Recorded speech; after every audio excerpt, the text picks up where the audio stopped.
Welcome to the Good News Ride Home for Tuesday, August 4th, 2020. I'm Jackson Bird, recording today at the peak of the storm from Hurricane Isaias here in New York City. So if you hear any wind gusts or anything in the background, apologies. I would wait for it to pass, but with how many trees have fallen down around my block, I'm not so confident I'm going to have power or internet later, so we're just going to power through. But today, cool armor-like technology that butterflies have on their wings to protect them from rain, how to use Slack without annoying all of your coworkers or being annoyed yourself, and what the 1918 pandemic anti-mask culture can teach us about our own mask debates today. Here are some cool things from the news today. If you are also in or near the path of Hurricane Isaias, you are probably being hit with some wicked rain and wind right now and taking care to make sure your home is protected if you can, or getting totally pummeled by rain if you're able to and have to go out. Well, it's too bad you're not a butterfly. Apparently, butterfly wings are built like armor to protect them against heavy rain. A June study in the journal Proceedings of the National Academy of Sciences analyzed how water-repellent properties on the butterfly's wings protect them against rain's impacts. Quoting phys.org, the research showed how microscale bumps combined with a nanoscale layer of wax shatter and spread these drops to protect fragile surfaces from physical damage and hypothermia risk. Previous studies have looked at water-hitting insects and plants at low impacts and have noted the liquid's cleaning properties, but in nature, raindrops can fall at rates of up to 10 meters per second. So this research examined how raindrops falling at high speeds interact with super hydrophobic natural surfaces, end quote. Senior author Seungwon Young, Associate Professor of Biological and Environmental Engineering in the College of Agriculture and Life Sciences, pointed out that raindrops are one of the biggest risks for butterflies. Getting hit by a raindrop for a butterfly is like getting hit by a bowling ball for a human. For the study, the researchers placed the insects, as well as samples of leaves and feathers, on a table and released droplets of water from 2 meters above. They recorded the experiment at several thousand frames per second so that they could watch back in ultra slow-mo, at which time they discovered that when the water hit the surface, it rippled and spread on the nanoscale wax layer, while the microscale bumps created holes in the droplet. Quoting again, "Consider the micro bumps as needles," Young said. "If one dropped a balloon onto these needles," he said, "then this balloon would break into smaller pieces. So the same thing happens as the raindrop hits and spreads." End quote. Not only does this reduce the impact force, but it also lowers the heat transfer from the cold drop, which enables the insect's muscles to retain enough warmth to fly. And studies like this aren't just interesting to learn more about butterflies and feel at ease knowing that they're relatively okay during big storms like today's, but also these types of studies can inform consumer products. So-called biomimicry products in this field have already led to water-resistant sprays for clothes and shoes, as well as those de-icing coatings for airplanes. There is so much weird and cool stuff from animals and nature, so thinking about how we can adapt some of it for humans is extra fascinating to me. I saw the other day that someone had redesigned the umbrella to open and close upside down so that you theoretically don't get as much water all over you. But what if we can coat umbrellas with some of this nanoscale wax and micro bumps so that they repel water? I mean, that would be pretty cool. So if you are listening to this and you are someone who uses Slack or another similar service at work, I'm going to assume that you have perfect Slack etiquette, that you never annoy your coworkers, that you do everything considerately. But we all have those coworkers who could maybe use a little gentle nudge about some features or etiquette perhaps that they're unaware of. Again, not you. I'm sure that you are perfect, but maybe send this segment to a coworker who needs to hear it. Except to maybe skip this preamble when you do. Alright, so some tips for using Slack while maintaining a harmonious work environment. Most of these are pulled from Wired. The biggest thing is being cognizant of how many notifications other people are receiving. I think we can all agree notifications can be pretty irritating, they can be distracting from the task at hand, and while I'll cover some of the ways to reduce the amount that you're receiving, let's also talk about some of the ways to reduce the ones that you're causing.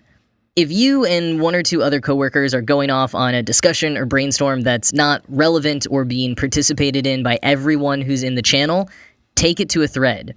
Just hover over the message that you want to use to start the thread and click Reply as Thread. Honestly, I wish group texts had this function. One thing to note is that threads don't automatically notify you about responses to them, so if you want that, you'll have to adjust it in your settings. Now, another way to cut down on the notifications that you are causing is to keep your entire message in one message. This is actually a huge pet peeve of mine, and Wired explains it pretty well. Quote, "Consider your direct messages more carefully. We have a tendency, digitally, to speak in a more clipped manner," says Elaine Swan, etiquette expert and founder of the Swan School of Protocol. "Rather than sending 5 short messages back-to-back, take a moment, collect your thoughts, and say what you're going to say in one longer statement.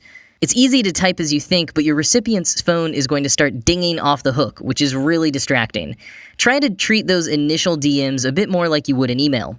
And be patient for your response in case your coworker is busy." End quote.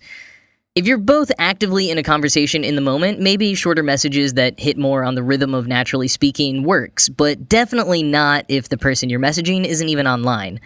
And try to avoid anything that would spike someone's anxiety, like a single, "we need to talk," followed by "so-and-so is typing" for several minutes afterwards. And to help model this behavior, you can be more fastidious about your status. If you're in a meeting, out of the office, or otherwise not engaging with Slack, make your status update reflect that so your coworkers are aware.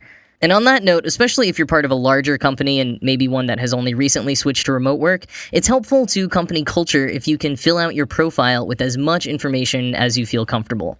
Details about your title, your department, your job role, contact info, pronouns, work hours, and a real photo of yourself to contextualize who you are, make you seem like a real person that people are talking to, and let them know how, what, and when to reach out to you. And on the note of company culture, so sometimes on video calls, for example, it's awkward to unmute yourself just to say, "Yep, I agree," in response to someone's announcement. And likewise, in emails, a lot of people detest the simple "okay" or "thanks" response emails. But in Slack, you can use emoji responses to show that you received a message, even if there isn't any sort of comment you need to make. KK Clapp, director of content at the repair site iFixit, told Wired, quote, "As a manager, nothing's worse than dropping a perfectly crafted message into Slack and getting back crickets. A checkmark emoji makes it easy for me to see that the team has read my administrative updates. As a human, emoji reactions are a nice reminder that your coworkers are still listening and engaged." End quote. And now for tips to help you reduce notifications or other annoyances that you're on the receiving end of. First, you can adjust the notification settings for each channel. You can mute channels, have them only notify you when someone @s you or mentions certain keywords. You can also adjust overall Slack settings, like the Do Not Disturb function, which you can program to set at the same time every single day. For example, during non-work hours, so you won't even be tempted to reply to something when you're out of the office. A few final notes. Your company probably has or is developing certain rules and community guidelines for using Slack. Make sure you read those and are following them. I mean, no one wants to have to narc on you, but there's nothing more frustrating than watching someone flagrantly go against the norms that everyone else agreed to adhering to. And don't forget that this is a public platform. Even your DMs are technically company property in a way. Those of us who grew up using instant message platforms socially might have a tendency to become a bit more informal on these platforms, even when we know it's a professional setting. So curb those tendencies as much as you can and stay diligent about professionalism. And remember that it's not the only way to communicate with your coworkers. Emails and good old-fashioned phone calls still exist and sometimes are the more effective tool.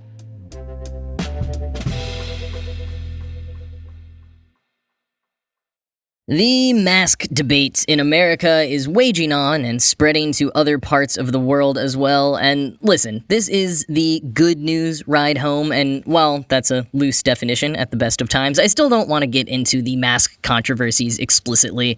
Instead, I want to take a look back at history and what happened the last time people were asked to wear masks for public health in the United States. The 1918 flu epidemic.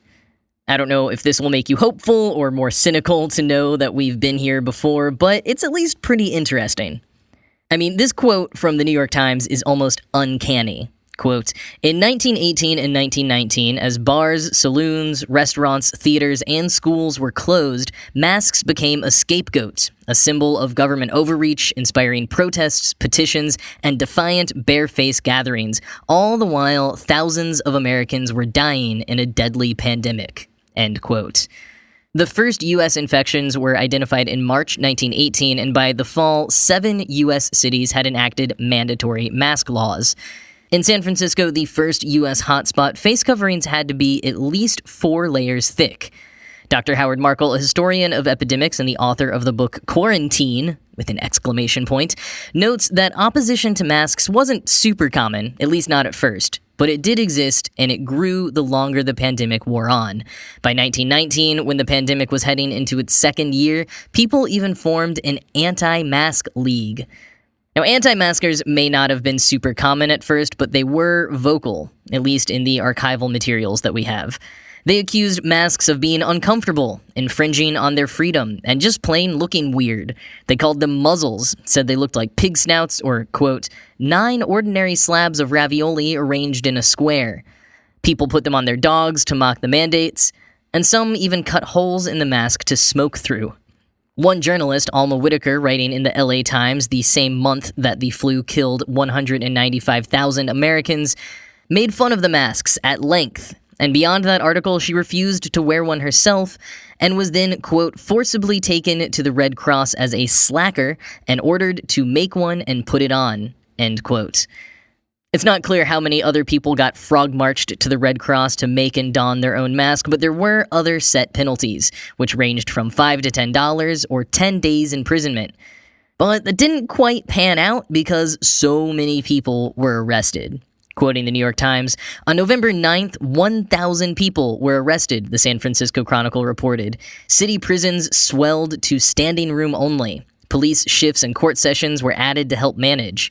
Where is your mask? Judge Matthew Brady asked offenders at the Hall of Justice, where sessions dragged into night. Some gave fake names, said they just wanted to light a cigar, or that they hated following laws. End quote. In November of 1918, Los Angeles held a public forum to decide whether or not to implement a mask mandate. We'll never know if it was as wild as the one in Palm Beach that was so filled with conspiracy theorists and passionate misinformation peddlers that several people edited it over footage of a town hall from the TV show Parks and Rec. But even back in 1918, there were people opposing the masks because they were, quote, mere dirt and dust traps that do more harm than good, end quote. One unexpected group who were opposed to masks, at least unexpected for me, suffragettes. Probably not all of them, but at least a delegation of them in Illinois, as reported by the Chicago Daily Tribune. They were resistant to the idea of covering their mouths at a time when their voices needed to be heard the most. Which, alright, that's a fine figure of speech, but not so much something to live or die over. Women were also the initial instigators behind the AntiMask League, which was founded following San Francisco's reinstitution of their mask mandate at the very end of 1918. It was founded by E.J. Harrington, a lawyer and political opponent of the San Francisco mayor, as well as 6 other women. Men joined as well, many of them the leaders of unions or from the San Francisco Board of Supervisors, those who had voted against the reinstitution. And quoting the New York Times, they united behind demands for the repeal of the mask ordinance and for the resignations of the mayor and health officials. Their objections included lack of scientific evidence that masks worked and the idea that forcing people to wear the coverings was unconstitutional. On January 27th, the League protested at a Board of Supervisors meeting, but the mayor held his ground. There were hisses and cries of freedom and liberty, end quote. The mayor did end up repealing the mask mandate when cases decreased a few weeks later, but soon a third wave of the flu hit the city and the nation. Quoting again, the final death toll reached an estimated 675,000 nationwide, or 30 for every 1,000 people in San Francisco, making it one of the worst-hit cities in America, end quote. Now, I know that we shouldn't compare what's happening now so closely to the 1918 pandemic. They were different in many ways, and comparing our present or future to history is never the most productive thing to do. But I do find it fascinating how many small acts and sentiments from then are mirrored today. And it wasn't just the reaction to masks. There were a number of other strategies employed back then that some people seem to have trouble believing or sticking to now. Large gatherings were canceled, windows were instructed to be open for better ventilation, anything that could happen outside did, even government proceedings. And even at the Chicago Suffragette Convention, where they were all so opposed to masks, they set up all of their chairs 4 feet apart and limited the number of attendees. It always kind of blows my mind when people claim something happening now is brand new or wrong in some way, when in fact it's happened before or existed for generations.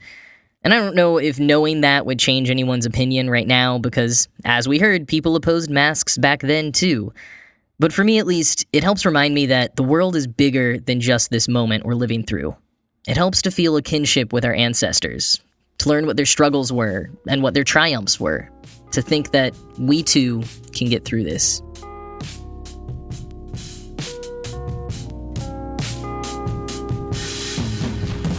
That is all for today. As always, this show was produced by Ride Home Media. I'm Jackson Bird. I hope you all have a good and safe rest of your day. I'll talk to you tomorrow.